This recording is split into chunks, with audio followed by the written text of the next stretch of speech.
हे माझे फॅमिलीतले लोक आहेत. म्हणजे आमचं नातं असं जवळचं नातं आहे. माझी वहिनी असेल, ही असेल, हे बरोबरीचे आहेत. यांच्या मुलीकडून माझा मुलगा दरवर्षी राखी बांधतो वगैरे वगैरे. आणि दिपके हे माझ्याच मतदारसंघामध्ये असल्यामुळे ह्यांचा 100% हे माझा सपोर्टिंग असलेले हे लोक आहेत. मुळामध्ये नात्यातले लोक आहेत. परंतु त्याला वेगळं वळण लागू नये म्हणून मी आज मुद्दामहून हे सगळं आंदोलन संपल्यानंतर अभिजितची जी तब्येत खराब झाली त्याच्याबद्दल चौकशी करायला आलो.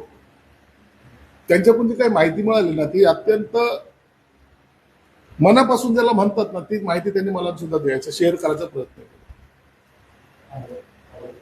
त्यांनी एक सांगितलं की बोस्टनमध्ये अभिजित असताना त्याला आम्ही सांगितलं होतं, इकडे जेव्हा तो मोबाईलवर कॉक्रोच पार्टीचे जे काही टाकत होता त्याच वेळेला त्याला कॉल आला होता. एक चांगला जॉब त्याला मिळत होता. जर 4 दिवस जरी लेट झाला असता तो कंपनी त्यांनी जॉईन केली असती. आणि आईवडिलांचं असं मत होतं की त्यांनी इकडे येऊच नाही, त्यांनी ड्युटी जॉईन करावी. इतके प्रामाणिक असलेले हे लोक आहेत.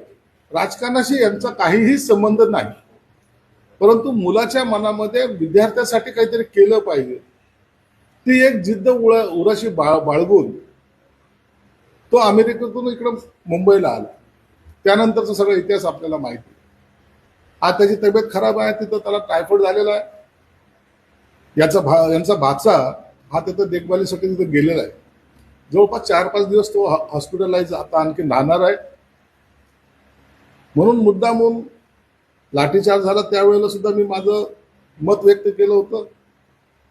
आताही मी मागे सांगितलं होतं की आई वडिलांना मुलाची असलेली काळजी ही सर्वात प्रायोरिटीची गोष्ट असते.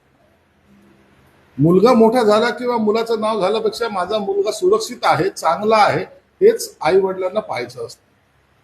म्हणून मी आज मुद्दाम त्यांना भेटायला आलो. दिपकेंना सुद्धा ते सांगायला आलो की काय तिथं काय अडचण आहे का, काय चाललंय याची सगळी माहिती घेता. त्याच्या अभिजितने सुद्धा सांगितलं की तुम्ही पप्पा आता येऊ नका, 2-4 दिवस मला आराम करू द्या, नंतर तुम्ही या.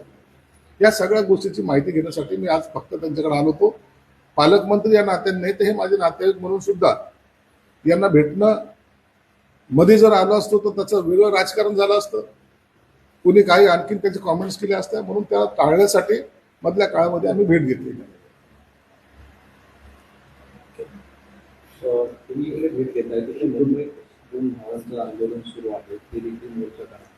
बघ, आता हे आंदोलन संपलेलं आहे. आंदोलनातल्या ज्या काही मागण्या होत्या त्या सरकारने मान्य केलेल्या आहेत. आता बाकीचे लोक का करतायत ते त्यांना माहिती. काही लोक टायमिंग साधायचा प्रयत्न करतात, त्याच्या मला वाटतं आता भाष्य करणं चुकीचं आहे. ज्यांनी ज्याच्या पद्धतीने क्रेडिट घ्यायचा जो काही प्रयत्न करतायत त्यांना घेऊ द्या. त्याबद्दल आमचं कोणतं म्हणजे त्याच्यावर आक्षेपाचंच काही कारण नाहीये. परंतु एक निश्चित आहे, या माझ्या मतदारसंघातल्या माझ्या एक मुलांनी देशामध्ये क्रांती निश्चित घडवलेली आहे.